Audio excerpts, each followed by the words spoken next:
بسم الله الرحمن الرحيم، والصلاة والسلام على أشرف المرسلين سيدنا محمد وعلى آله وأصحابه أجمعين، ثم ما بعد.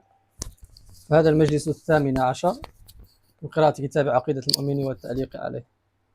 نعم، كنا تكلمنا عن الذين يعرفون الله سبحانه وتعالى بالعقل فقط وهم المتكلمة، وقلنا بأن معرفتهم بالخالق ناقصة،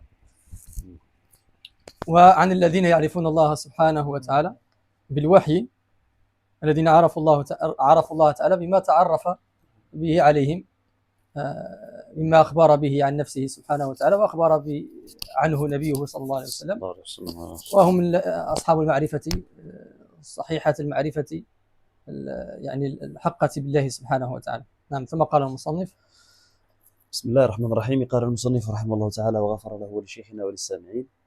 قال: وحذرا من الكذب على الله تعالى، وخوفا من تكذيبه تعالى، ولا سيما وقد توعد الله تعالى مكذبيه والكاذبين عليه في قوله: فمن أظلم ممن كذب على الله وكذب بالصدق إذ جاءه أليس في جهنم مثوى للكافرين.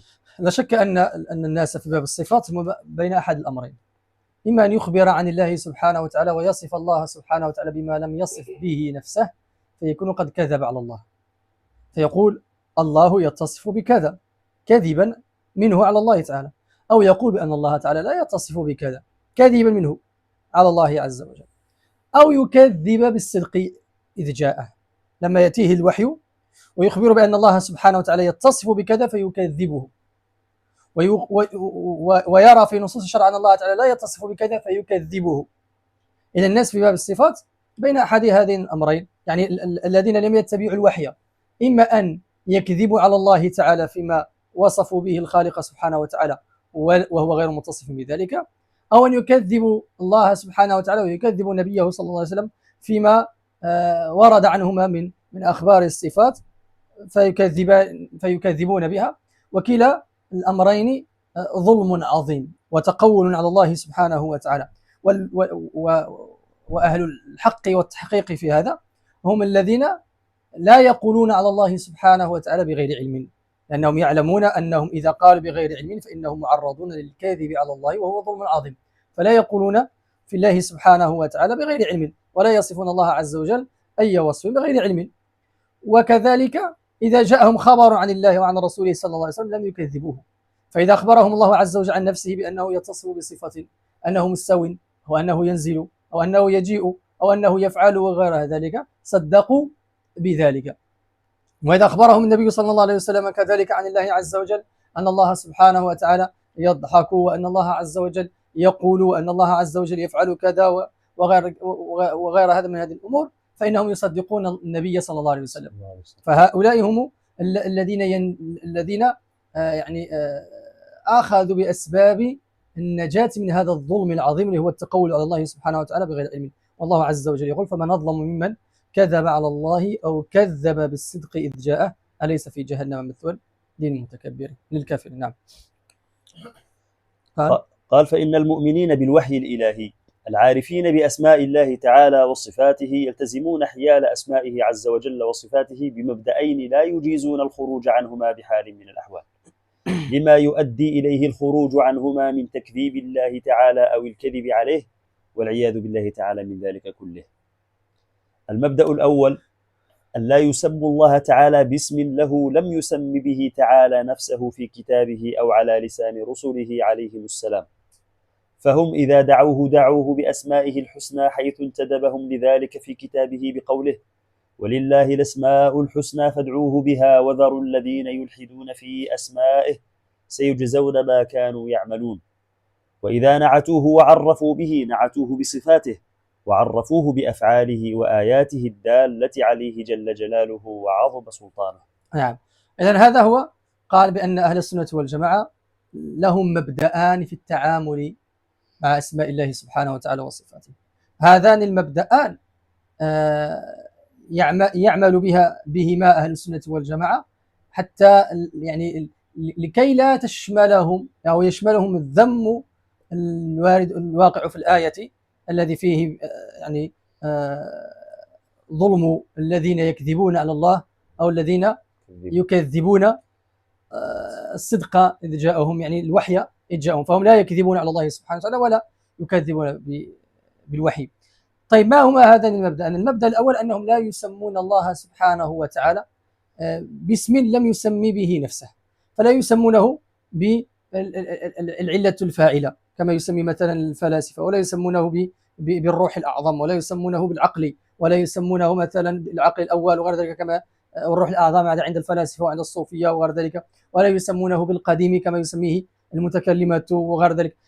لا يسمون الله سبحانه وتعالى بأي اسم لم يسمي هو به نفسه. فهم في أسماء الله عز وجل يعني يجعلون هذه الأسماء توقيفية، لا يجوزون لأنفسهم أن يتعدوا الوحي فيسموا الله سبحانه وتعالى بما لم يسمي به نفسه. لماذا؟ لأن أسماء الله سبحانه وتعالى في عقيدتنا نحن غير مخلوقة، بمعنى أن الله تعالى هو الذي تكلم بها فسمى بها نفسه، فهي غير مخلوقة. وإذا وصفناه باسم خلقناه نحن، يعني سميناه نحن به، فهذا حينئذ نكون قد سمينا الله تعالى باسم محدث، باسم مخلوق، كما يقول الله عز وجل: إن هي إلا أسماء سميتموها أنتم وآباؤكم. أسماء الله سبحانه وتعالى غير مخلوقات، لأنه لم يسميه بها يعني غيره، لم يسميه بها مخلوق لتكون مخلوقة. فبخلاف الأسماء الآخرين، الأسماء التي وضعها البشر إنما يسمون الله سبحانه وتعالى بأسماء مخلوقة. فحينما يسمونه بالقديم، حينما يسمونه بالوجود المطلق، حينما يسمونه بواجب الوجود، حينما يسمونه بالعلة الفاعلة، بالعلة الغائية، حينما يسمونه بالعقل الأول أو بالروح الأعظم، حينما يسميه النصارى بالوالد أو بالأب وغير ذلك، كل هذه الأسماء هي أسماء ضالة، إنما هي من وضع البشر، إنما هي من وضع البشر، سموا بها الله سبحانه وتعالى، وهو ذم يعني من يعني يخترع له هذه الأسماء، لأن أسماء الله سبحانه وتعالى عندنا توقيفية غير مخلوقة، لأن الله عز وجل تكلم بها وسمى بها نفسه. ولذلك هذا من الأدلة التي استدل بها أهل السنة والجماعة أن القرآن غير مخلوق، لأن القرآن فيه أسماء الله سبحانه وتعالى، فيه أسماء الله عز وجل، فلو كان القرآن مخلوقا للازم ضمنا أن تكون هذه الأسماء مخلوقة، وأسماء الله سبحانه وتعالى غير مخلوقة. وأيضا القرآن بإجماع أهل السنة والجماعة أنه إنما نزل بعلم الله، لأن هذا القرآن فيه علم الله. فإذا قلنا بأن هذا القرآن مخلوق، بمعنى أن علم الله سبحانه وتعالى مخلوق، لأن هذا القرآن أنزله الله سبحانه وتعالى بعلمه. في قول الله سبحانه وتعالى: لكن الله يشهد بما أنزل إليك أنزله بعلمه والملائكة يشهدون. يقول الله عز وجل في الآية الأخرى: شهد الله أنه لا إله إلا هو والملائكة وأولو العلم قائما بالقسط. قال شهد الله أنه لا إله إلا هو والملائكة وأولو العلم قائما بالقسط. فذكر في هذه الشهادة شهادة نفسه وشهادة الملائكة وشهادة العلماء، شهادة العلماء. في الآية الأخرى قال، هذه من النكت التي يذكرها العلماء، في الآية الأخرى قال لكن الله يشهد بما أنزل إليك أنزله بعلمه والملائكة يشهدون. قالوا وأولو العلم يشهدون، أولو العلم يشهدون بأن الله تعالى أنزل هذا بعلمه. من أولو العلم يشهدون بذلك من سائر الطوائف؟ قالوا أهل السنة والجماعة وحدها، فقالوا وهم الممدوحون في الآيات الأخرى: شهد الله أنه لا إله إلا هو والملائكة وأولو العلم قائما بالقسط. قالوا يعني العلماء الذين امتدحوا بقرنهم باقترانهم بالله والملائكة في الشهادة، قالوا هم الذين يشهدون أن هذا القرآن أنزله الله سبحانه وتعالى بعلمه، لأن الله تعالى يشهد أنه أنزله بعلمه، والملائكة يشهدون أنه أنزله بعلمه، ولازم ذلك أن يكون أولو العلم يشهدون أنه أنزله بعلمه، لأن الله تعالى يقرن شهادة أولي العلم بنفسه والملائكة. ولا يوجد من يقول بأن هذا القرآن فيه صفة علم الله عز وجل، أن هذا القرآن فيه صفة علم الله سبحانه وتعالى. ولذلك كان السلف يحاجون المبتدعة الأوائل، الجهمية الأوائل في خلق القرآن، يحاجونه بهذا بالعلم. يقول إن أقروا خصموا وإن أنكروا كفروا. يقول خاصموهم في العلم أو جادلوهم في العلم، فإن أقروا خصموا. إذا قيل بأن هذا القرآن فيه علم الله تعالى، وعلم الله تعالى غير مخلوق، هذا القرآن فيه علم الله تعالى، وعلم الله عز وجل غير مخلوق. إذا قلت فيه علم الله إذا علم الله غير مخلوق، إذا القرآن غير مخلوق. أو أن يقول بأن علم الله مخلوق، وحينئذ لا خلاف في كفره. وأصلا من يقول أن كلام الله مخلوق يعني يكفر الأمور كثيرة، منها أنه يقول لزاما أن يقول بأن أسماء الله مخلوقة، ويقول بأن علم الله تعالى مخلوق، وأن يقول بأن هذا قول بشر، أن هذا الذي يقرأه إنما هو قول بشر، وغير ذلك لأمور كثيرة أجمع العلماء على كفر الجميع لهذا. إذا المقصود أن السلف أو أن أهل السنة والجماعة لهم مبدأان. أحد المبدأين أنهم لا يسمون الله سبحانه وتعالى بغير ما سمى به نفسه، لأن الله عز وجل أسماؤه حسنى، وكل اسم ستخترع أنت له لن يكون داخلا في كونه من الأسماء الحسنى التي تدل على الكمال المطلق وتدل على الصفات المثلى العليا. ولذلك قال الله عز وجل ولله الأسماء الحسنى فادعوه بها. فالاسم الذي يصح أن يسمى الله تعالى به هو الاسم الذي يصح أن يدعى به، لقوله تعالى لله الأسماء الحسنى فادعوه بها. فالاسم الذي يصح أن تسمي الله تعالى به هو الاسم الذي يصح أن تدعوه به. فإذا جوزت أن تقول يا قديم، يا واجب الوجود، يا الوجود المطلق، يا الروح الأعظم، يا العقل الأول، إذا صح هذا ما ليس بعد هذا يعني شك في ضلال من يقول مثل هذا. نعم. قال والثاني أن لا يشبه الله تعالى في صفاته ولا أفعاله بذوات المخلوقين. معناش في ذاته قبل ولا صفاته، لا يشبه الله تعالى في ذاته ولا صفاته ولا أفعاله.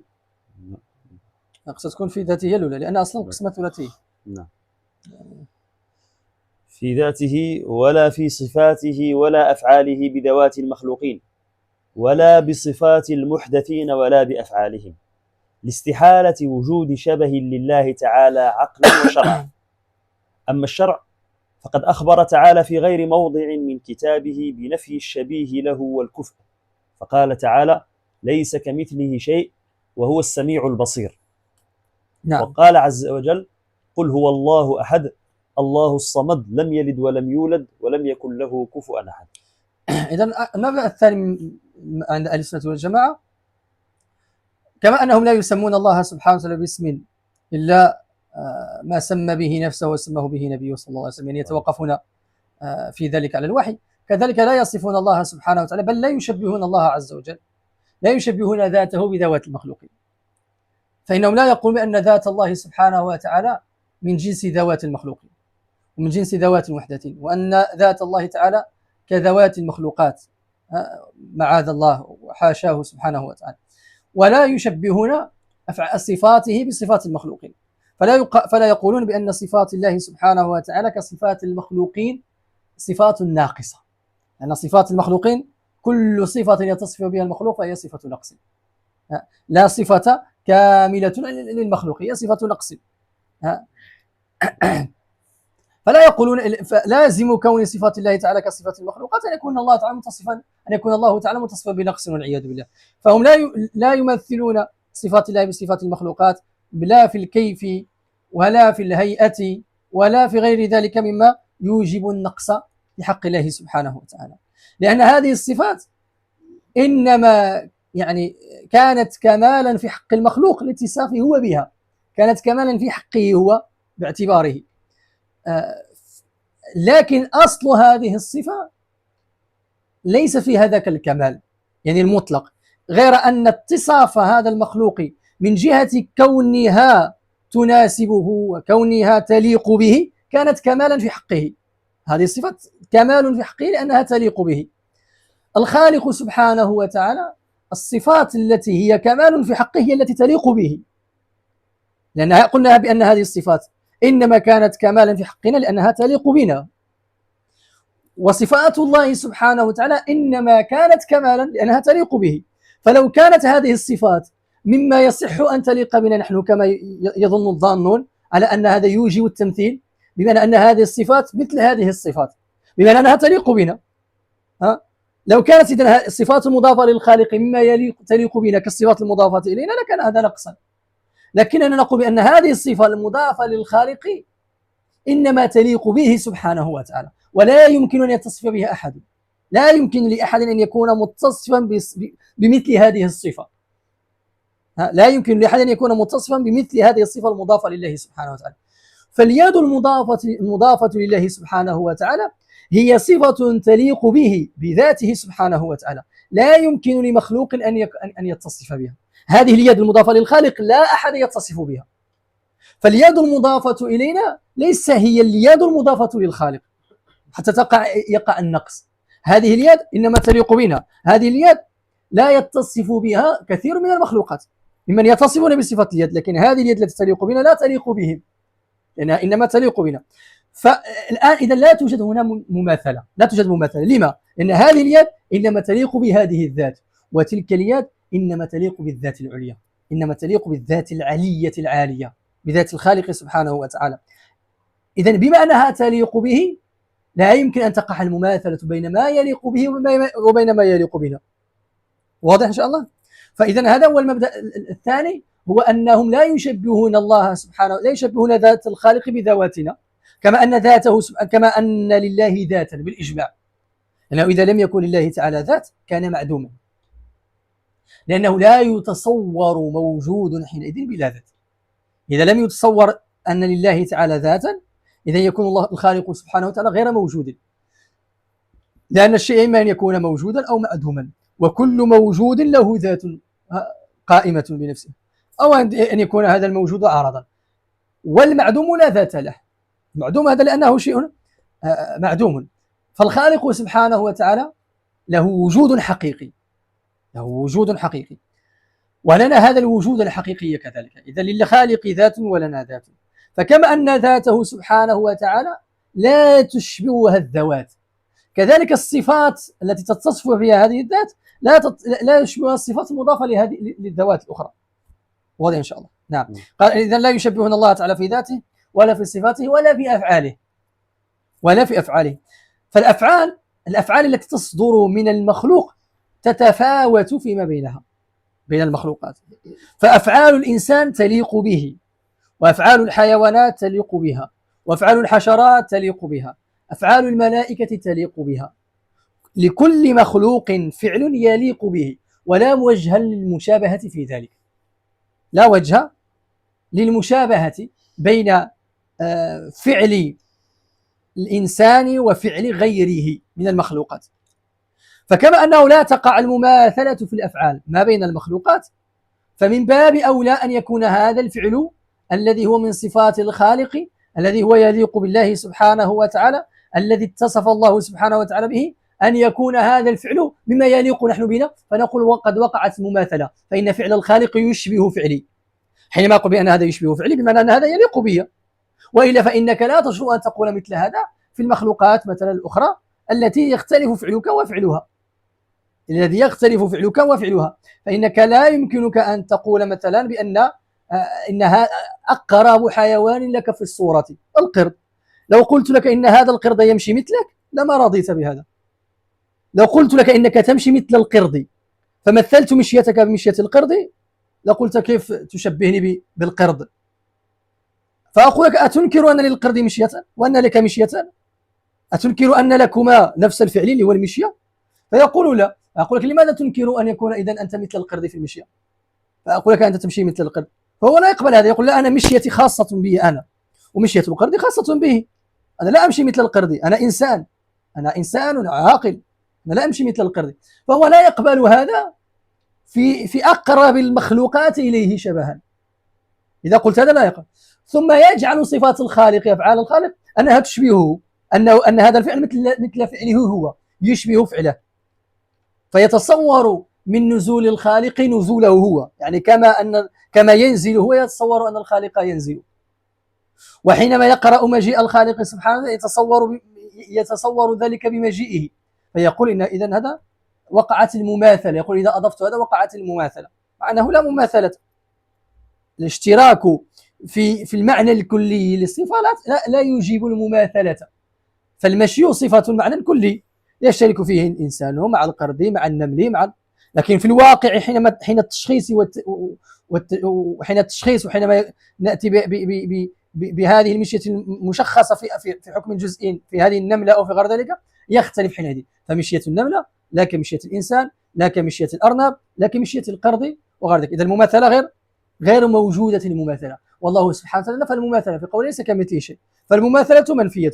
إذا المقصود بأن متى يصح أن تكون هذه تسمي أن هذه مماثلة؟ عندما تتصور بأن هذه الصفة المضافة للخالق هي تليق بك، هي من الصفات التي تليق بك أنت، من الصفات التي تليق بالمخلوق، لا أن هذه الصفة لا تليق بك، هذه صفة الخالق سبحانه وتعالى، كما أن صفتك لا تليق به سبحانه وتعالى.